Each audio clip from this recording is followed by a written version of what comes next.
Hi guys, welcome to the video. Hope you get something from it. Now, I want to talk about two sayings of the man Bruce Lee. Now, the first is be like water, and the second, very briefly touch upon know yourself. And both of these sayings of Bruce, I would like to use Jesus Christ from the Judeo-Christian faith as the argument. Now, I want to break down this discussion so you get to understand a wee bit where we might be going with it. Now, I want to talk about an aspect of Jesus. He walked on water. Then I'm going to talk about the philosophy of self-defense and how the Judeo-Christian faith can be seen as not requiring the philosophy of self-defense. And I'm going to finally use an example of a character from the Bible, and very, very intelligent man by many opinions. His name was Paul. But this is a very important aspect of Paul, because Paul was originally named Saul of Tarsus. Now, Saul of Tarsus was a violent man. He was a Jew, but he was a very violent man. Once Christianity, or the beginning of Christianity,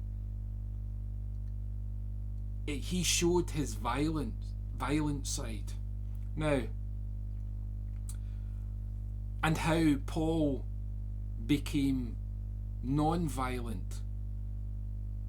He went to prison as a servant for Jesus Christ. He practiced what he preached. Now, getting back to the statements of Bruce, before I go on, I have to say I'm a great admirer of Bruce, his dedication and focus on what he chose to do in life. But like with every person you meet, you have to argue with them, because how do we know what's right or what's wrong if we're not allowed to express contrary opinions? Because I'm sure while Bruce was sitting in his philosophical class, he argued with people and people argued with him. So, anyway, the saying is, be like water. Now, I'm sure people will know what this means, be like water, if you're familiar with Bruce Lee. But for those who are not, I might give a demonstration. This is a bad demonstration, but since Bruce Lee was a martial artist, his philosophy was, if you want to get the better of your opponent, you have to become like water. Now, when you become water, you can move your body like water in any direction. So just imagine an opponent coming towards you, and you rotate the body just like water would go round a corner. It would flow. Your body would flow while it's rotating, and then you punch or block or whatever. Now,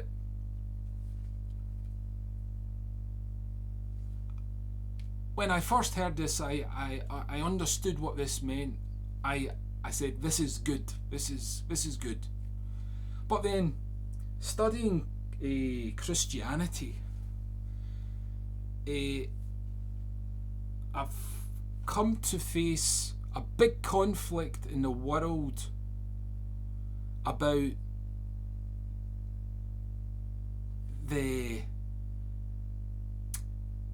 the greatness of self-defense?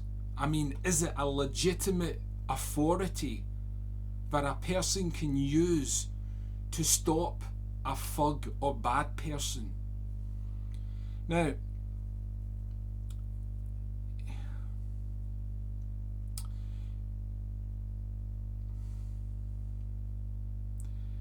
let's start with what Bruce Lee. No, let me put in the argument against being like water. Jesus Christ was able to walk on water. Now, water is an element. Now, if something was to walk on water, that individual has to have the power to manipulate that element. Now, I want to ask you something. What is greater, to be an element or to be able to control an element? Now,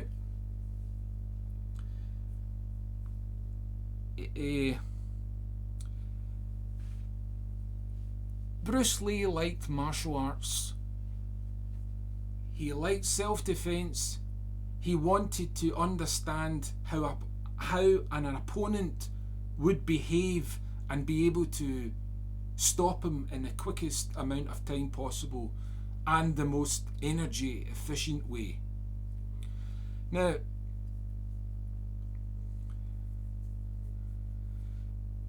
but what does this actually mean? It means Bruce Lee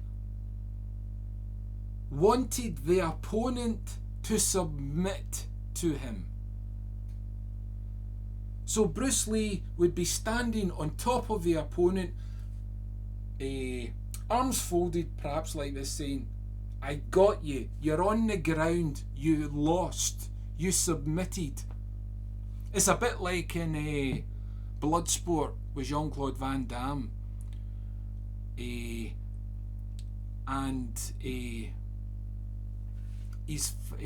Jean-Claude is fighting Bolo Yeung. I don't know how you pronounce the name. And he makes him submit by saying a word. I think it's Mate. And everyone went rapturous over it, because that's the most humiliating thing a person can ever say in the nature of combat. Now,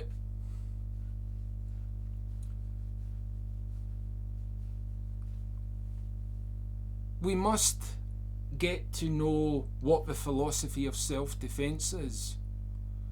Now, if we take all the different styles, let's take the style Wing Chun that Bruce Lee first got into. Now, it was created by a lady. Now, did she have any understanding of combat, or did she just go through her head what would be the most plausible way I could defend myself? I don't know, maybe someone can tell me. Anyway, this has to be applied to all the different styles. You see, not one style is the authoritative way a person should use in defending themselves, because it is just that person's opinion. There is no weight that says, well, any person can use this, because everybody is different. Everybody has short or long arms. They may not be quick thinking, they may be slow thinking, they may not be very good with their visibility, seeing opponents. They may have blurred vision, they may be stocky, they may be overweight, they may have illnesses. So some styles of martial arts are not very suitable for individuals. Now, I believe the philosophy of self-defense can be superseded by what is taught in the Judeo-Christian faith. Jesus Christ. Now, as you know, everybody wants to have courage when they're fighting. Everybody needs courage. But there is something, there can be true courage or there can be false courage. Now, I'll come back to that. I want to go on to the other saying by Bruce Lee. He said, "Know yourself." Now, actually, this can be verified once again through Jesus Christ. Now, how did Jesus Christ do this? Well, he exploited this through the parable of the Good Samaritan. Bruce Lee wanted people to know themselves for a reason, because he didn't want you to con yourself or cheat yourself, right? And neither did Jesus Christ, because every individual in this world claims they are loving. They claim they are moral. They claim they are loving people. That's why they seek out partners. That's why they have friends.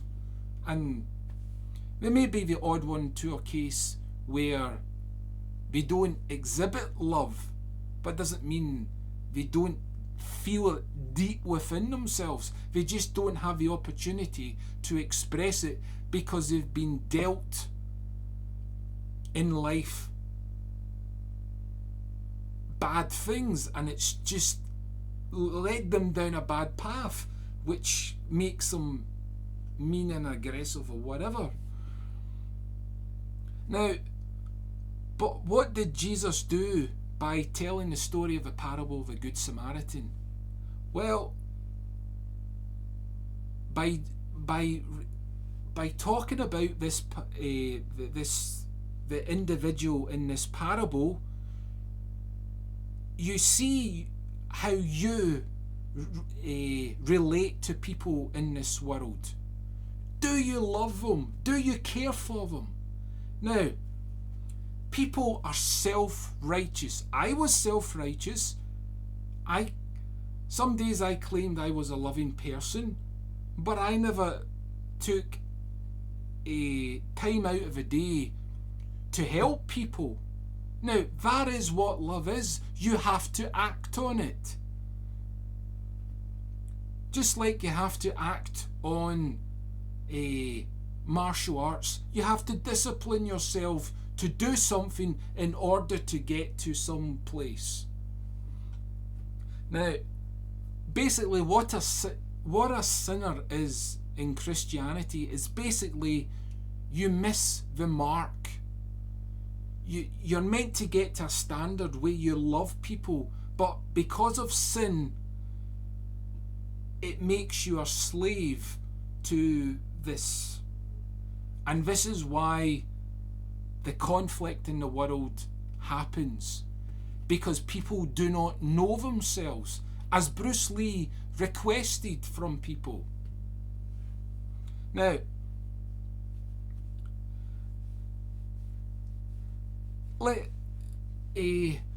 getting back to the philosophy of self-defense. Now, I want to add here, some of you may think this a bit out there, but I want to use a film.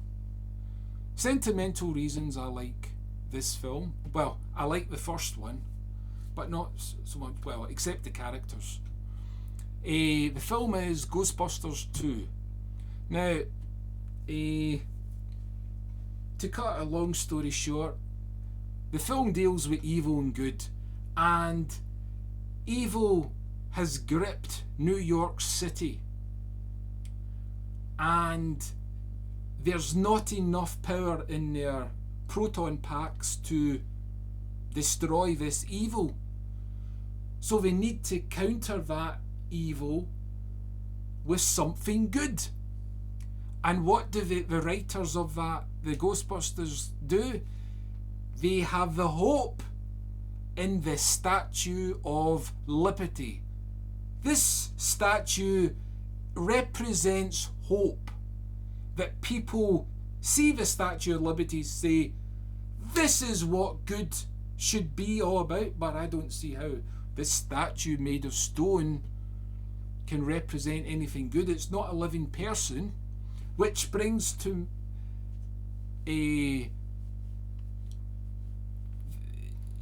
my argument that Jesus Christ is the man that Christians use to give hope that a way to live your life has been offered and opened up to you if you sit down and are willing to prepare to get to know what it is. Now, back to the self-defense. Now, the philosophy of self-defense, as you know, all these styles of martial arts were created for a reason, that they wanted to know how to stop an attack. Thugs exist, bad people exist, and we need to stop them, right? But if you look at all these cultures, you have to look at their history. There was not a character in the history to give them hope that you do not need to confront a violent person with the very same actions that you condemn this violent person of performing. I admit, I watched a video. I watched a video of a grandmaster of Wing Chun, and because I come from Scotland, I can't remember his name. Samuel Kwok, I think he is. Now, I was watching a demonstration of his video he gave at a seminar, and he was displaying his techniques, and he was talking about how he was in he was like coaching a fighter in a match or something like that, and the guy was having problems with how to defeat him. So he asked the Sifu, how do I stop this attacker getting the better of me? And he said, I can't remember exactly, but something about going for the nose. And it was a comment that Samuel Kwok said, and how he laughed at after it. Oh, you'll damage the nose. I mean, I'm always under the impression that self-defense was a non-violent means of expression, but it seems to me these grandmasters are just as easily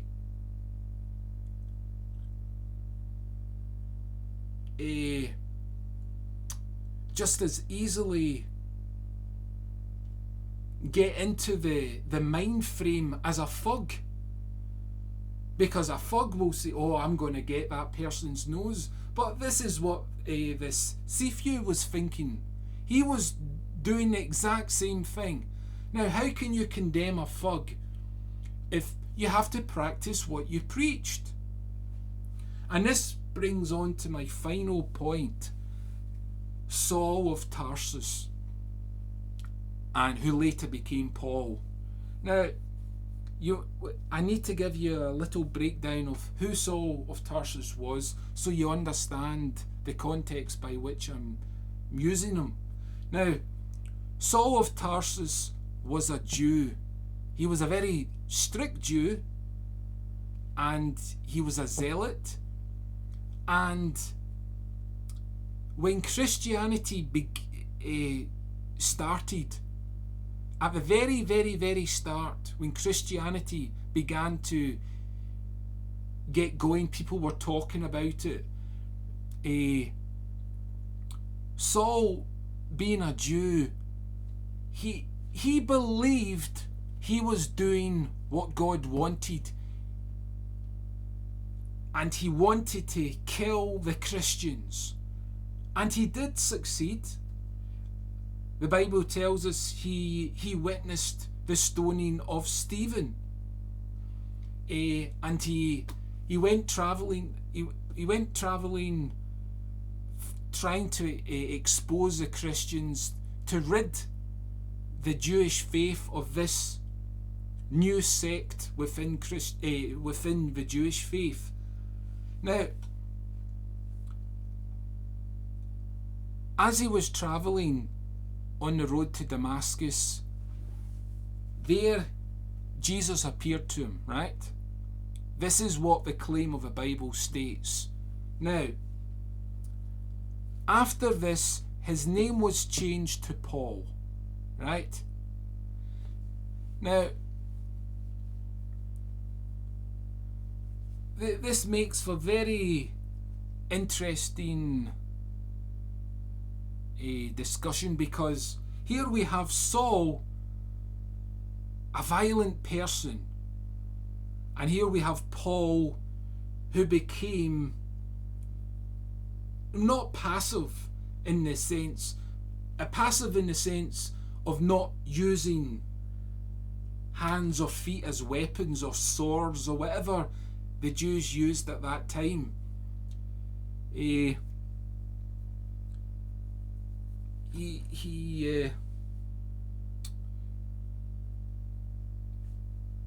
practiced what he preached.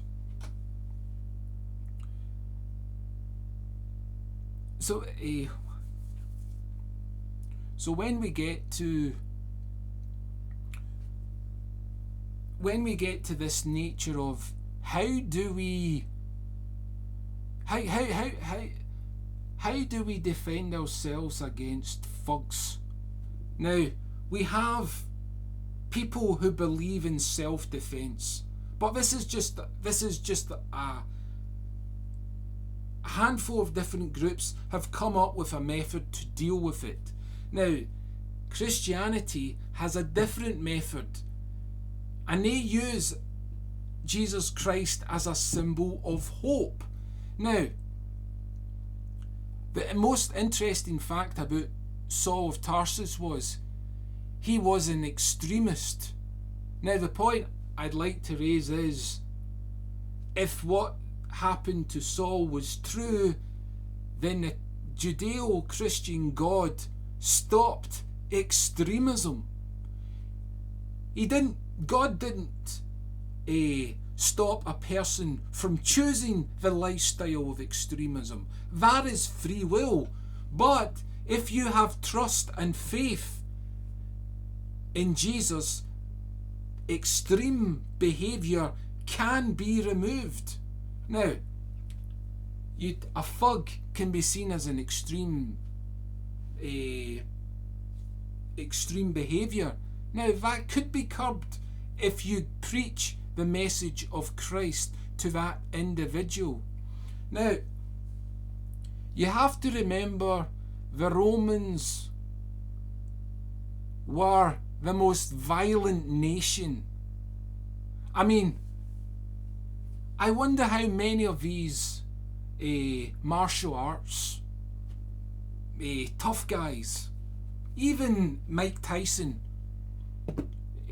how would they fare if they had to go up against the Roman Empire?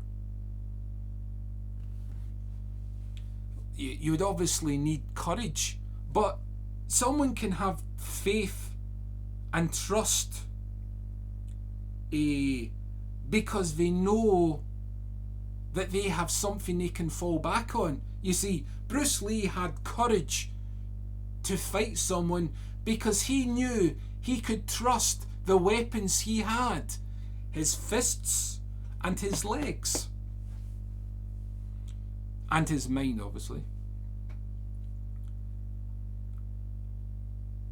But here we have to look at how beneficial Christ can be to ridding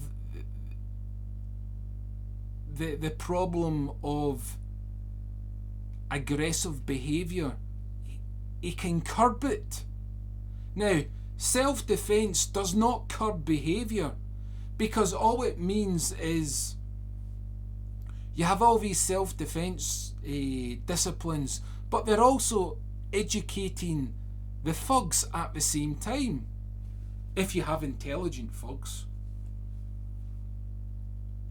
So if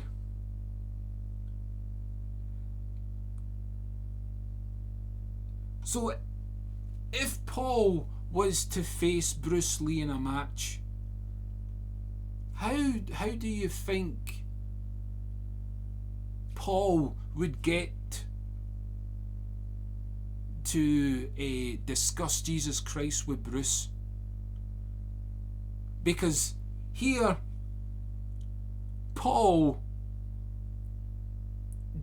he had every opportunity to use his fists, to use swords or knives when he was being chased by the Roman Empire, but he chose to be a servant for Jesus Christ by going into prison. You destroy violence by showing love. Paul practiced what he preached. He had the courage not to use physical force, but to use verbal force of preaching the message of Jesus Christ. That is what the letters of the New Testament are demonstrating. If you read the letters of Roman, look at the letters of Roman, ask yourself, is this a loving letter? Can you believe these letters were written in prison? You see, let's cast your mind back. Before Jesus was crucified, Jesus was in the Garden of Gethsemane, I think it was, and all his disciples were with him, and he was about to be arrested by the authorities. Now, one of the disciples got a sword of some description and cut off the ear. And Jesus immediately went to the disciple who showed and displayed violence and said, this is not how we act, right? And Jesus later justified this position because Pontius Pilate asked a question about Jesus, and Jesus replied, if my kingdom was of this earth, my disciples would have protected me. You see, this shows that Christians are not to use force or violence. That Jesus Christ has delivered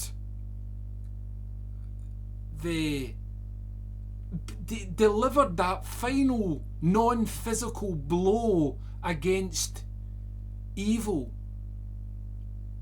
by sacrificing himself on that cross. Now, I'm not really a great speaker. I'm probably gone all over the place in this video, but I honestly hope that you get something from it. leave your comments below, and let's see where it gets you. Thanks for watching. Bye.